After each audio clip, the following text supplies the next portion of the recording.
सांसों के झूले में झूलने की विद्या, इसको सीखने में समय बिताओ। ये विद्या ब्रह्मास्त्र है, हमारी समस्त इच्छा पूर्ति का मुख्य स्रोत है। यहाँ आने और यहाँ से जाने का इकलौता रास्ता है ये। ढूंढो ढूंढो इस रास्ते को, ताकि घर लौट सको पथिक, तुम घर लौट सको। देखिए, ये कुंडली हम ढूंढ के लाए। ये इनका असली नाम था नरेंद्र। बाद में इनका नाम पड़ा स्वामी विवेकानंद। तो ये अच्छी हमको लगा कि ये दमदार कुंडली होगी, क्योंकि इनका जीवन दमदार रहा। बहुत ही कम जीवन रहा, 39 साल का। 39 साल की उम्र में इनकी डेथ हो गई। अच्छा, अभी हम आपको डेथ का कारण बताएंगे, तो वो भी जरा इसमें देखिएगा। पहले तो जरा पढ़िए इसको, देखिए। तो स्वामी विवेकानंद जी की जन्म कुंडली मेष लग्न है और कन्या राशि है। तो सबसे पहले आयु की गणना करते हैं।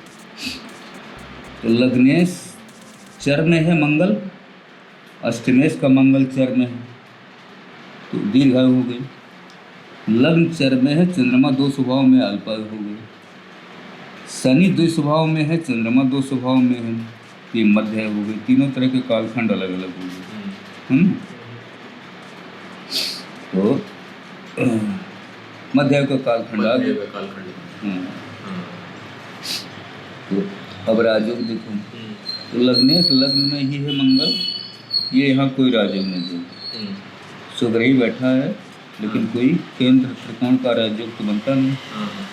पंचमेश का सूर्य इनका 9वें घर में आ गया, और ये सूर्य यहाँ उच्चाभिलाषी है। मेष इसकी उच्च राशि है, और 3 राशि पीछे धन राशि में बैठा है, तो ये भी यहाँ कोई राजयोग नहीं बनाएगा। दशमेश का शनि इनका गया 6ठे घर में, उच्चाभिलाषी। तुला इसकी उच्च राशि, 1 राशि पीछे कन्या में गया, तो ये भी कोई यहाँ राजयोग नहीं बनाएगा। तो ध्यान से देखो तो इस कुंडली पे, अच्छा, चतुर्थेश का चंद्रमा 6ठे घर में आ गया, नीचाभिलाषी। वृश्चिक इसकी नीच राशि, 2 राशि पीछे कन्या में आ गई। सप्तमेश का शुक्र 10वें घर में आ गया, उच्चाभिलाषी। मीन इसकी उच्च राशि, 2 राशि पीछे मकर में बैठा है ना।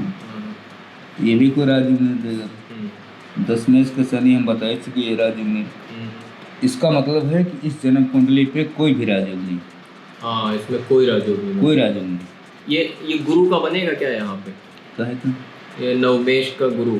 हाँ, एक राजयोग ये बनेगा, है ना, हल्का है। हाँ, नवमेश का गुरु 7वें घर में, और ये नीचा अभिलाषी है ना। मकर इसकी नीच राशि है, 3 राशि पीछे तुला में गया। हाँ, तो एक राजयोग तो बनाएगा ये। हाँ, लेकिन वो हल्का राजयोग है। हल्का राजयोग, कोई बड़ा राजयोग नहीं। यही गुरु 10वें में या लग्न में आता तो राजयोग बना, तो बड़ा राजयोग बनता। तो ये स्थिति कुंडली की। अच्छा, ये देखिए, ये मध्यायु का कालखंड 40 से स्टार्ट होता है। हाँ, 40 से, और ये 39 साल और कुछ महीने जिंदा रहे। हाँ, तो ये मध्यायु को टच कर दिए। नहीं, मध्यायु का कालखंड जो न्यूनतम होता है वो 32 वर्ष होता है। हाँ, मतलब अल्पायु मतलब 32 साल होती है। हाँ, तो 32 के ऊपर निकल गई। हाँ, तो मध्यायु है। अच्छा, इसका मतलब है कि वो जो मांगलिक योग देखो, तो लग्न में मंगल बैठा है, चंद्रमा से 8वें मंगल गया, ये मांगलिक बना दिया। चंद्रमा से भी, शुक्र से 4थे मंगल बैठा है, तो शुक्र से भी तीनों तरह से मांगलिक की कुंडली है। ये जो है व्यायाम वगैरह करते थे। हाँ, है ना। अच्छा, इनका वो देखिए जरा कि ये इनकी जो बोलने की क्षमता थी, पढ़ाई लिखाई बहुत किए, शास्त्रों के अध्ययन किए, वो शुक्र के कारण। वाणी का कारक इनका उच्चाभिलाषी 10वें घर में बैठा, बुध के साथ बैठा। अच्छा, इसी वजह। और केतु की 9वीं दृष्टि यहाँ रही। तो केतु की 5वीं दृष्टि, 1 2 3 4 5, 5वीं दृष्टि 6ठे घर पे गई, है ना। 7वीं दृष्टि 8वें घर पे आ गई। 9वीं दृष्टि बुध और शुक्र पे आ गई। केतु हमेशा पैरानॉर्मल प्लैनेट है ना। तो इनके मन के अंदर जो ब्रह्मांड से संबंधित तमाम चीज़ें, जानकारी प्राप्त करना, और फिर उनको बाहर चीज़ों को बताना, है ना। तो वो सारी चीज़ें इनके द्वारा हुई। अच्छा, एक चीज हमने देखी, अच्छा हाँ, इसमें एक चीज और बताते हैं आपको, इनकी मृत्यु जानते कैसे हुई? ब्रेन हेमोरेज की वजह से। डॉक्टर ने जब ये क्या हुआ कि जब इनका अंतिम समय आया तो ये अपना आके और इनके जो शिष्य थे उन्होंने बताया कि ये आके अपना वो जो आसन होता है ना, सुख आसन, उसमें बैठ गए। उसके बाद डेथ हो गई। तो जब डेथ हुई उसके बाद डॉक्टर ने इनके परीक्षण किया तो डॉक्टरों के हिसाब से ब्रेन हेमोरेज हो गया था। हाँ, तो वो उसका ब्रेन हेमरेज का कारण तो 8वें घर आयु का है, है ना? आयु का मालिक मंगल लग्न में है। और ये जो लग्नेश है ये कमजोर भी है। कर्क इसकी नीच राशि है, मेष में बैठा 3 राशि पीछे, तो लग्नेश कमजोर है और आयु के घर में राहु बैठा है। और इस राहु पर मंगल की 8वीं दृष्टि भी आ गई, यहाँ शनि की भी दृष्टि आ गई, तीसरी, है ना? तो तीसरी शनि की दृष्टि, मंगल की दृष्टि, और राहु यहाँ ऑलरेडी बैठा है। तो राहु मंगल शनि यानी आयु पर जो घात होगा वो या तो दुर्घटना मृत्यु होगी, है ना, या कैंसर जैसे रोगों से डेथ होगी, या ब्रेन हेमरेज होगी। और वो जो शनि चंद्रमा विष योग भी बना रहा है। हाँ, एक यहाँ छठे घर में रोग का मालिक जो है, यहाँ रोग का कारण विष योग भी बना रहा है यहाँ। ये भी कारण है। अच्छा, हम एक चीज और देखें कि मेष लग्न की कुंडली में मंगल लग्न में बैठने से कुछ फायदा नहीं करता, कोई फायदा नहीं करता, है ना, क्योंकि उसकी दूसरी राशि अष्टम में पड़ती है। मेष लग्न का मंगल अगर 10वें घर में आ जाए उच्च का, तो रुचक वो बना देगा पंचम, वो सीधे हाँ, रुचक महायोग, पंच महापुरुष का योग बना देगा। ये जो 2-3 लग्नें ऐसी हैं कि जिनकी दूसरी राशि अष्टम या छठे में पड़ती है, इसमें लग्नेश लग्न में बैठेगा तो कोई फर्क नहीं दे पाएगा ना। हाँ, कोई बहुत लाभ, हाँ, जबकि लोग समझते हैं कि वो बहुत ही नहीं लाभ की स्थिति नहीं देता। हाँ। अच्छा, अब एक चीज देखिए, हमारा इस कुंडली पे एक सवाल बनता है कि 39-40 साल की उम्र मिली है। अब हम कहते हैं अगर किसी इंसान को 40 साल की उम्र मिली, हम कहते हैं उसको चाहे जितना ज्ञान मिला वो उसका सुख तो नहीं ले पाया होगा, क्योंकि 30 साल 32 साल ले गया होगा ज्ञान अर्जित करने में, और साथ ही 8 साल उस ज्ञान के बारे में आप चर्चा कर पाएंगे। तो इसका मतलब यह है कि जो शास्त्र में ये बहुत बड़ा वचन लिखा हुआ है, और सारे आत्मज्ञानी भी कहते हैं, आप भी अपनी वीडियो में कहते रहते हैं कि जीवन सबसे पहले बहुत लंबा होना चाहिए, है ना, और राजयोग फिर पीछे दूसरे नंबर पे। इसी कारण मुझे लगता है कि स्वामी विवेकानंद जी के जीवन काल में इनके शिष्य नहीं थे। ये आपने बहुत सही बात पकड़ी। हाँ, इनके शिष्य नहीं थे, कोई एक शिष्य ऐसा नहीं था कि जो आत्मज्ञान को उपलब्ध हुआ। हाँ, तो जब कोई शिष्य नहीं था तो इसका अर्थ ही यही है कि। और हम एक बात और बताएं, हमने और रिसर्च की है, स्वामी विवेकानंद के गुरु जो थे वो आत्मज्ञानी थे। हाँ, रामकृष्ण परमहंस, वो तो आत्मज्ञानी थे। लेकिन स्वामी विवेकानंद के जीवन में कोई भी ऐसी घटना देखने को नहीं मिलती है जिससे आपको ये पता चले कि ये एक आत्मज्ञानी व्यक्ति था। ये विद्वान तो थे, ये विद्वान थे, विवेकी थे, दूरदर्शी के और आध्यात्मिक बहुत बड़े विद्वान। तभी शिकागो में इन्होंने सम्मेलन में भाग लिया था।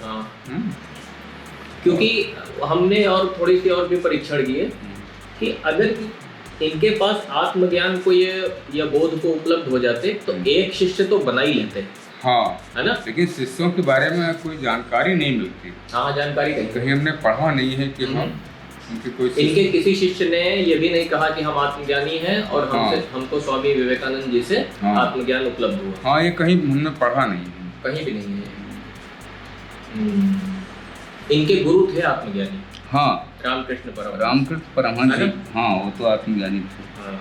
अच्छा, वो जो सवाल पूछा था इन्होंने रामकृष्ण परमहंस से, उसी की चर्चा करिए जरा, कि हर शिष्य को यही सवाल पूछना चाहिए क्या अपने गुरु से, कि क्या आपने ईश्वर को देखा है और क्या आप मुझे दिखा सकते हैं।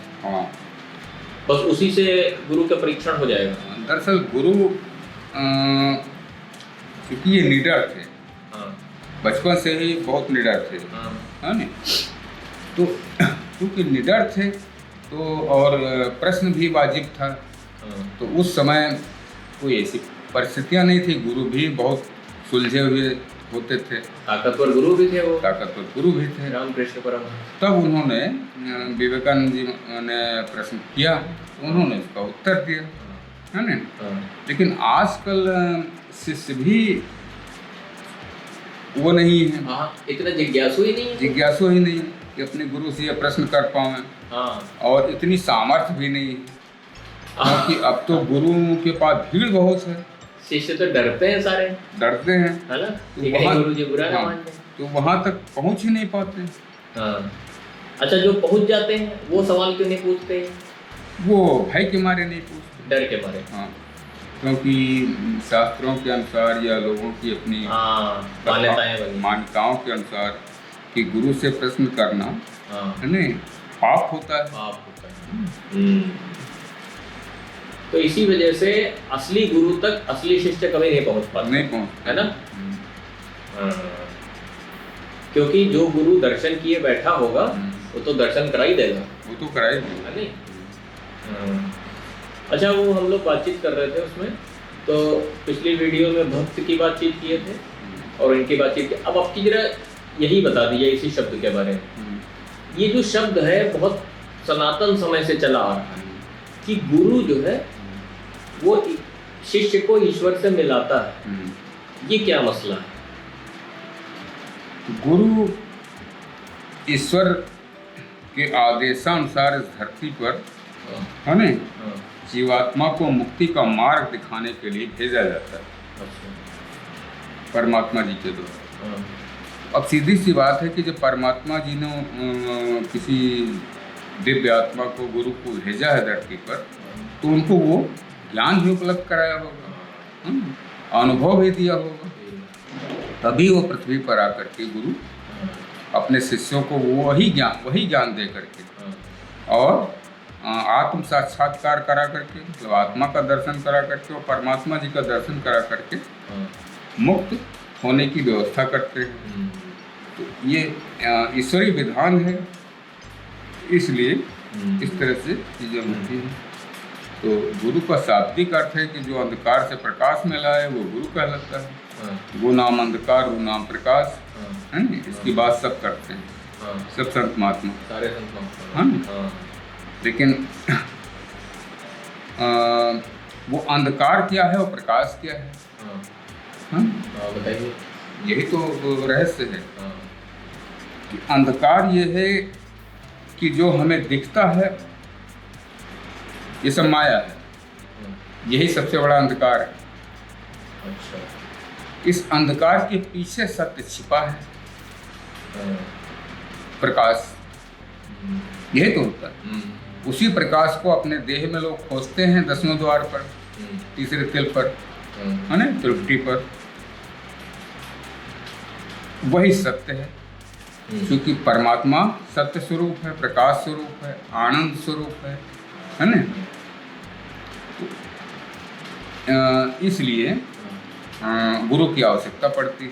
गुरु से ज्ञान लग के व्यक्ति ध्यान साधना करता है तो वो अपने त्रिपुटी पर या 10वें द्वार पे उस निराकार परमात्मा के प्रकाश स्वरूप का दर्शन करता है। तब वो ये जान पाता है कि संसार में जो कुछ हम देख रहे हैं, यहाँ से ब्रह्मांड तक जहाँ तक भी दृष्टि जाती है या मन जाता है, ये सब माया है, यानी अंधकार है।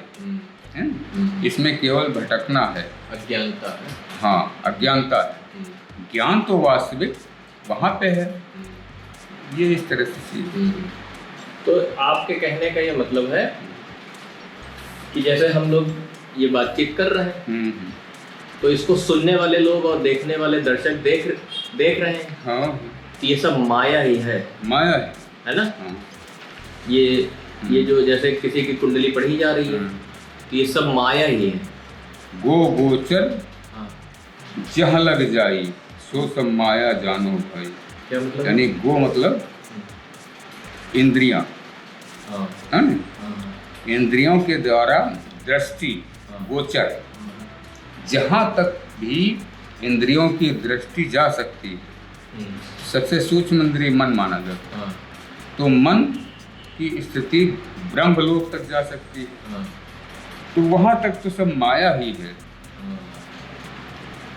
तो आपके कहने का मतलब है कि इस समय इस वीडियो में जो भी दर्शक आपको देख रहा है वो माया देख रहा है। माया देख रहा है।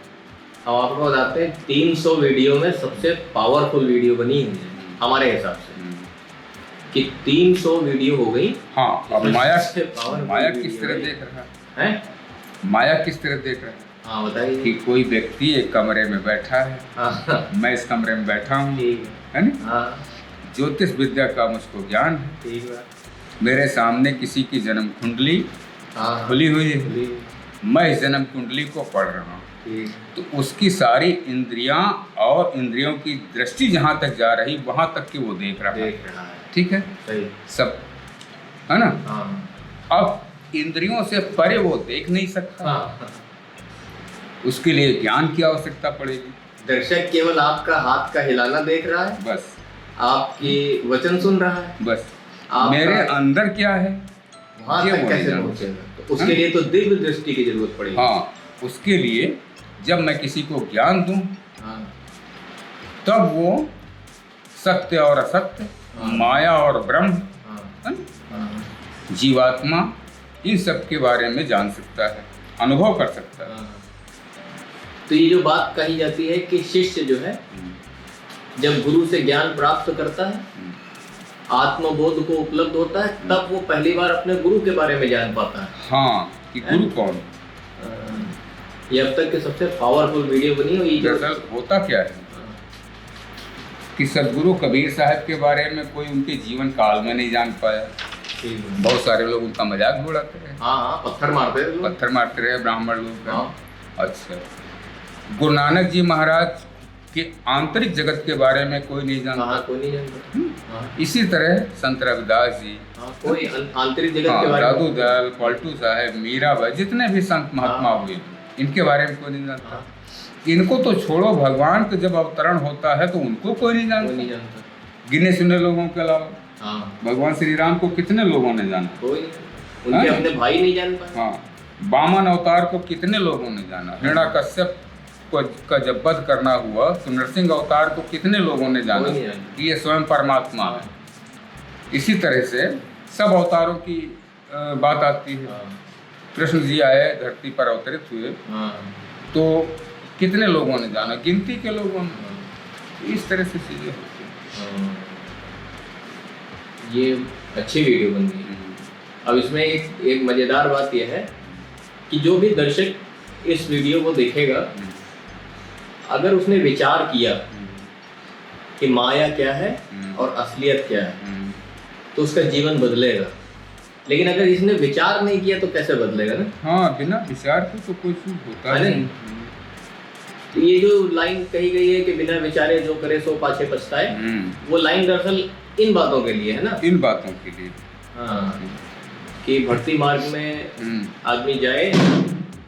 यार बढ़िया बात होगी ना कि जैसे दर्शक आपको देख रहा है तो आप जैसे आप पेन हिला रहे हैं तो आपके हिलाते हुए पेन को देख रहा होगा, तो उसको लग रहा होगा कि इनके मन में कुछ चल रहा है, तो वो पेन हिल रहा है। अच्छा, उसको पता ही नहीं कि महाराज जी निर्विचार में बैठे हुए। ये तो बढ़िया चीज, चलिए सही है। हम चाहते थे एक आध वीडियो में इस तरीके की कुछ चर्चा हो जाए। ठीक है चलिए। अंतर श्रृंगार की वियोग से संयोग की यात्रा में जो संचारी भाव चलता है वो अनाहत चक्र पर चोट करता है, उसे खोलकर मुक्त कर देता है। स्नायु तंत्र सजीव होकर ब्रह्मांड यानी पंचम तत्व में विलीन होने के लिए तत्पर हो जाता है। ये शरीर में यह प्रक्रिया घटित होती है वो तत्काल अशरीरी हो जाता है। जो शरीर इस शरीर को देखता है वो शरीर अशरीरी की यात्रा में जाने को उमड़ने लगता है। ब्रह्मांड की आदि शक्ति जो मोह के प्रभाव में रहती है मुक्त हो जाती है और दोनों शरीर अशरीरी में संभोग कर लेते हैं। पर यह नारायण की स्थिति नहीं है। यह घटना मन के नियंत्रण में है। इसे ज्ञानी जान नहीं सकता, क्योंकि ज्ञानी मन के द्वारा छला हुआ एक नर या नारी है जो सुषुप्तावस्था में है। उसके जागने में बहुत समय है अभी। सच्चे गुरु का इंतजार और सच्ची मेहनत की कमी। सच्चा गुरु यदि मिल भी चुका हो फिर भी सच्ची मेहनत की कमी। गुरु सिर्फ चाबी देता है, अगर ताला खोलने की यादें अवचेतन में न पड़ी हूं तो चाबी एक खिलौना मात्र है। खेलो और छोड़ दो। भटको इस ब्रह्मांड में, यही तुम्हारी नियति है। भटको।